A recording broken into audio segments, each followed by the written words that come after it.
लोगों को पता होगा, सिर्फ गोवा में नहीं मगर पूरे भारत में चर्चा हुई थी 18 सितंबर को। हमारे जो एक्टिविस्ट है रामा कानपुनकर बोल के, जो हमारे साथ हमेशा कुछ भी उल्टा होने दो, लैंड लॉबी के अगेंस्ट और लैंड माफिया के अगेंस्ट, हमारे एग्रीकल्चरल लैंड्स का या कुछ भी प्रोस्टिट्यूशन रह के कुछ भी हो, कुछ भी जो रॉन्ग होता है तभी हम लोग आवाज उठाते हैं। सो आज क्या हुआ है, एक एक्टिविस्ट पे हमला किया। एक्टिविस्ट पे कैसा हमला किया है आप लोगों ने तो टीवी पे देखा होगा, यूट्यूब पे देखा होगा। बहुत बुरी तरह से उस पे हमला किया, डंडों से, वायरों से। उसकी आंख से खून आ रहा है, राइट आई जख्मी है उसका पूरा बॉडी पे सब मार्क्स है, and he is battling there in GMC. Now neurosurgeon is supposed to come. We are here to condemn that act. I have given a call. We are in Navelim constituency of Goa, Nagari constituency. I have given a call, and the protest will start at 6:30. We will be having a candlelight rally to condemn the act on the activists.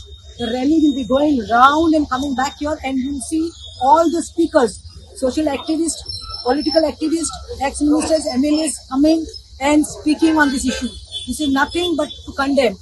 One thing I would like to say, thank God we have not lost Rama. Thank God we have not lost Rama, but yes, we have lost the confidence in the BJP Sarkar. We have lost the confidence in the police and the Home Ministry, and we totally condemn this.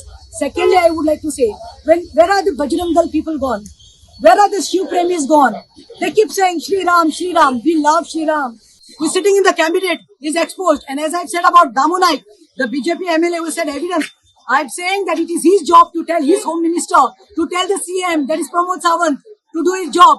You can see today, see the lineup, the police has been put here. What are we coming here? We have come for a peaceful protest with candles. These people should be there when girls are getting raped in Goa, sexually getting attacked, prostitution, land mafias. No. We want the mastermind. Voices will not be suppressed. Our fight will continue because democracy rules. Democracy heals. Thank you. जो attack हुआ था social activist Rama कानपुनकर के ऊपर, वो हर बच्चा जानता है। कुछ अलग से बोलने की जरूरत नहीं कि जो भी पकड़ा हुआ है आज, जो जिसको पकड़ के जेल में डाले हैं, ये तो जो एक्ट एग्जीक्यूट किया, जो पिटाई जो जिसने किया उनको अटैक किया है, मगर उसके ऊपर वही तो रहेगा। क्यों ये जो पकड़े हुए ये हिस्ट्री शीटर जो है, उसका और रामा कानपुनकर का कोई भी संबंध नहीं। हर कोई गोवा वासी कह सकता है कि इसको ये एक्ट के लिए, ये मारपीट करने के लिए किसी ने तो उनको डायरेक्शन दिया था। तो ये मास्टरमाइंड कौन है, ये इन्वेस्टिगेशन को नहीं मिल सकता अभी इतने दिनों के बाद। 18 तारीख और आज हम 28 तारीख को है, 10 दिन हो गए और मास्टरमाइंड कौन वो पता नहीं चल सकता है गवर्नमेंट को। ये कौन बिलीव कर सकता है? ये पूरा गोवा में ये जो कैंडल लाइट प्रोटेस्ट और एजुटेशन जो हो रहे हैं, एक डिमांड है बस, जो मास्टरमाइंड कौन है उसको आइडेंटिफाई करके उसको पनिश करना चाहिए। ये बारीक सारीक ये जो हिस्ट्री शीटर्स है जो एग्जीक्यूट कर रहे हैं, एक्ट एग्जीक्यूट कर रहे हैं, उनको पकड़ के ज्यादा कुछ हासिल होने वाला नहीं।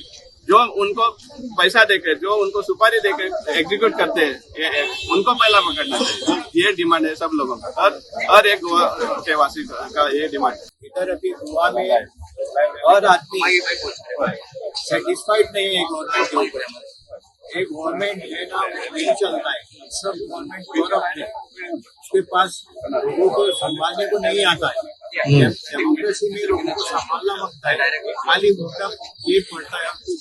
अभी देख करप्शन बहुत बढ़ गया है, रास्ता देख, रास्ता खराब है, एवरेज खराब है, सब खराब है, सब कमीशन नहीं खाता है। और इसके वास्ते जो एक्टिविस्ट बोलता है ना, वो उनको टारगेट करता है।